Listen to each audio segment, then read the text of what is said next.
కాంగ్రెస్ పార్టీపై తీవ్రస్థాయిలో ఆరోపణలు కూడా చేస్తున్నటువంటి పరిస్థితి నెలకొంది. ఎందుకంటే ఇటీవల కాలంలో హైడ్రా చేపడుతున్నటువంటి కూల్చివేతలపై కూడా తీవ్రస్థాయిలో మండిపడుతున్నారు. అంటే కేవలం కావాలని చెప్పి కక్షపూరితంగానే ఈ విధంగా హైడ్రా ఒక ఏర్పాటు చేసి ఒక కూల్చివేస్తున్నారని చెప్పేసి బీఆర్ఎస్ పార్టీకి సంబంధించినటువంటి నేతలు ఆరోపిస్తుంటే, మరోవైపు బీజేపీ మాత్రం ఒకటే స్పష్టంగా చెప్తున్నారు, అది హైడ్రా కాదు, కేవలం హైడ్రామా కోసమే ఇదొక సంస్థని ఏజెన్సీని ఏర్పాటు చేశారని చెప్పేసి కూడా బీజేపీ పార్టీకి సంబంధించినటువంటి నేతలు కూడా చెప్పడం జరుగుతుంది. ఎందుకంటే నిన్న ఎన్ కన్వెన్షన్ సంబంధించినటువంటి కూల్చివేత పూర్తి స్థాయిలో నేలమట్టం చేసినటువంటి పరిస్థితి కూడా మనకు కనిపించింది. దాంతోపాటు అనేక ప్రాంతాల్లో ఈ యొక్క అక్రమ కట్టడాలు నిర్వహించినటువంటి వారిపై కూడా పూర్తి స్థాయిలో ఈ యొక్క కూల్చివేతలు కూడా కొనసాగినటువంటి సిచ్యువేషన్ నెలకొంది. అయితే ఈరోజు ముఖ్యమంత్రి రేవంత్ రెడ్డి ఒక కార్యక్రమాల్లో ఈ అంశాలపై కూడా ప్రస్తావించడం జరిగింది.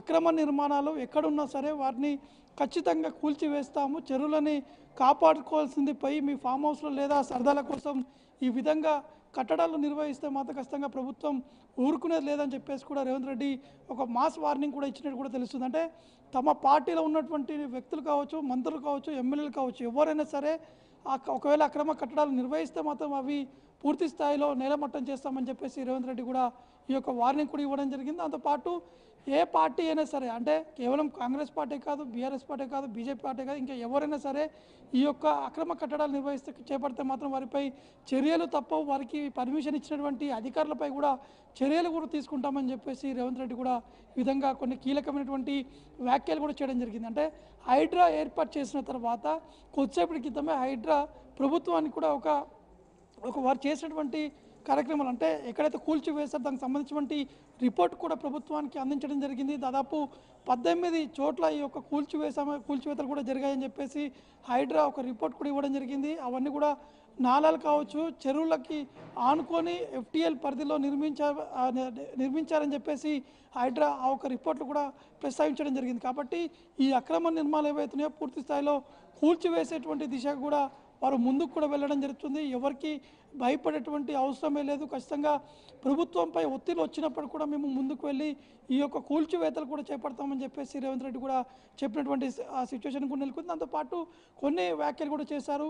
ఎందుకంటే రీసెంట్గా వయనాడులో జరిగినటువంటి పరిస్థితులు, ఒకవేళ అక్కడ ఉన్నటువంటి సిచ్యువేషన్ కావచ్చు, ప్రస్తుతం హైదరాబాద్లో ఉన్నటువంటి చెరువులు కావచ్చు, అనేక ప్రాంతాల్లో ఈ యొక్క కబ్జాలకు కూడా గురయ్యాయి. కాబట్టి ప్రకృతికి కోపం వస్తే ఏ విధంగా ఉంటుందని చెప్పేసి వయనాడును కూడా ఎగ్జాంపుల్గా చెప్తూ రేవంత్ రెడ్డి యొక్క వ్యాఖ్యలు కూడా చేయడం జరిగింది. కాబట్టి హైదరాబాద్లో కాకుండా ఎక్కడైనా సరే, ఏ ప్రాంతాలైనా సరే, ఏ జిల్లాలోనైనా సరే, కానీ చెరువులను కబ్జా చేస్తే మాత్రం ఖచ్చితంగా వారిపై తప్పనిసరిగా చర్యలు తీసుకుంటాం. అక్కడ హైడ్రా వెంటనే వారి దగ్గరికి వెళ్ళి కూల్చివేతలకు కూడా సిద్ధంగా ఉంటుందని చెప్పేసి కూడా ఈ విధంగా కొన్ని వ్యాఖ్యలు కూడా చేయడం జరిగింది. దీనికి హైడ్రా కూడా చాలా ఉత్సాహంగా ముందుకు కూడా వెళ్తున్నటువంటి పరిస్థితి నెలకొంది. అంటే హైడ్రా మొదటిగా కూల్చివేస్తున్నటువంటి సమయంలో వారికి నోటీస్ కూడా ఇవ్వడం జరిగింది. కానీ అనేక పార్టీల నుంచి, నేతల నుంచి కూడా ఒత్తిడి వచ్చినప్పుడు కూడా వారికి ఇచ్చినటువంటి టాస్క్ని పూర్తి స్థాయిలో ఇంప్లిమెంట్ చేస్తూ కంప్లీట్ చేస్తున్నామని చెప్పేసి హైడ్రా సిబ్బంది కూడా చెప్పడం జరుగుతుంది. ఎందుకంటే రీసెంట్గా జరిగినటువంటి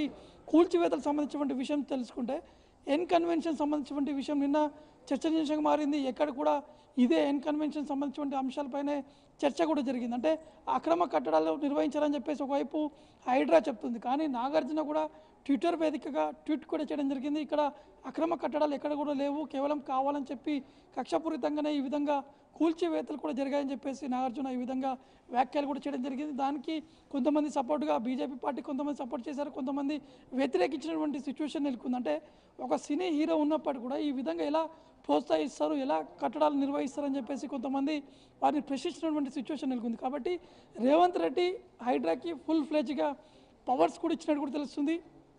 ఎక్కడైనా సరే ఫిర్యాదులు వస్తే ఖచ్చితంగా అక్కడ ఉన్నటువంటి ఆ బిల్డింగ్ యజమాని కావచ్చు, ఎవరైనా సరే వారి దగ్గర ఉన్నటువంటి డాక్యుమెంట్స్ అన్నీ కూడా పరిశీలించిన తర్వాతనే కూల్చివేయాలి. ఎవరు ఫోన్ చేసినా కూడా వదిలిపెట్టే ప్రసక్తే లేదు. ఈవెన్ దో నా దగ్గరికి వచ్చినా కూడా మీరు వదిలిపెట్టొద్దని చెప్పేసి రేవంత్ రెడ్డి హైడ్రా కమిషన్ కూడా ఆదేశాలు కూడా జారీ చేయడం జరిగింది.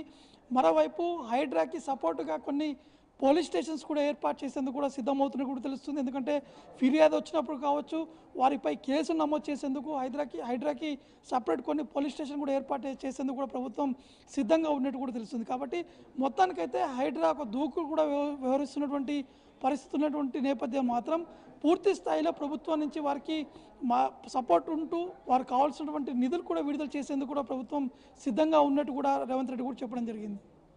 Right Naveen, thank you.